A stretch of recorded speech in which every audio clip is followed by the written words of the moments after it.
Hey guys, Mike here. I'm just gonna do a vlog about whatever because I'm walking to work right now, and you got to find like what you're happy about in your life.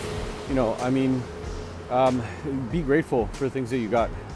I don't want to be up and down, and for years and years, I was living by myself, and when you're living by yourself, it's great because whatever you feel like, that's what you feel. Whatever is kind of like the vibe of where you're at, that's what it is, right? But even if you're like, I was, when I was in Korea, I had a roommate for a while.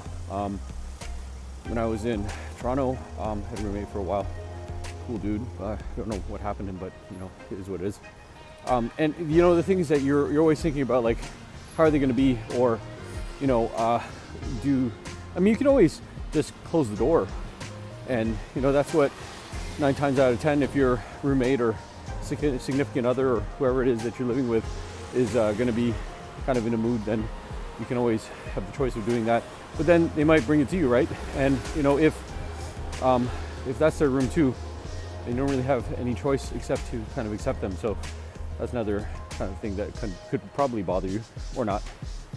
I don't know why, but Whoopi Goldberg comes to mind because she says, I wouldn't want to share my bed with anybody who farts or something. I don't know, something weird like that, right? So I think she, maybe I could be wrong now. Maybe it's different, but ironically chooses to be single.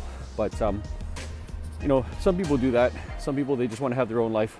I saw some Korean influencer lady, and she says that she loves doing everything by herself, eating dessert by herself, going out, maybe watching movies, stuff like that. And I think it's probably because she finds that people just kind of bother and annoy her. And I wish I could have that problem, because I think, and this is just my opinion as a man, that as a man you have to get people to be attracted to you more. You have to work on that charisma more. If you're, and I don't want to sound like misogynistic or anything, that maybe I already did, you're a cute, beautiful woman, whatever, then people are just going to be naturally attracted to you. And that's where that visual cue comes in, right? Because people, they always respond to the visual first. Maybe they just respond to the auditory, but that's like, okay, you're a singer, or maybe you're on the radio or something like that. Maybe you got a podcast, maybe you have a nice voice. But whatever that is, if it's auditory, visual, and you got to get people to come to you. And even then, look good, sound good, whatever, but the things that come out of your mouth are horrible. Maybe you have some really bad opinions. Maybe you swear too much, stuff like that. I don't want to say that you necessarily have to think about that in order to get people to come to you, but at the same time, maybe you could just say, forget all that, right? Maybe you're not attractive, and you have a repulsive personality, but you make a lot of money. Then I guess you get choices, right? You can choose if you live with someone or not.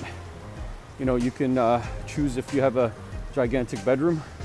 You choose to just not live with anybody, lock that door, just keep all the influences away.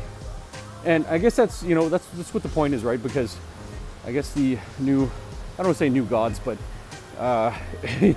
people say that money is the root of all evil, but yet we wake up and we keep chasing that almighty dollar every single day. Guys, I don't know exactly where this is going, but I guess what I'm trying to say is that, whatever you're doing, be happy. And, happiness is also a choice too. If you don't want to be happy, and you just, that's another thing, that some people, they choose not to be happy because they're just kind of, they're hurt by something. And I don't know, I've seen, like, I was watching this show where this lady was just afraid to be happy because she's afraid that all of it is going to go away. Like she got into a divorce, and her dad passed away, house burned down. So like all this crazy stuff that happened in her life, and I don't want to wish any of that on my worst enemy, but at the same time, like, stuff like that does happen.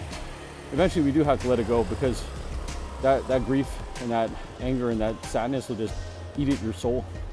So go find something happy to do, and hopefully you get your energy back. See you guys later. Bye.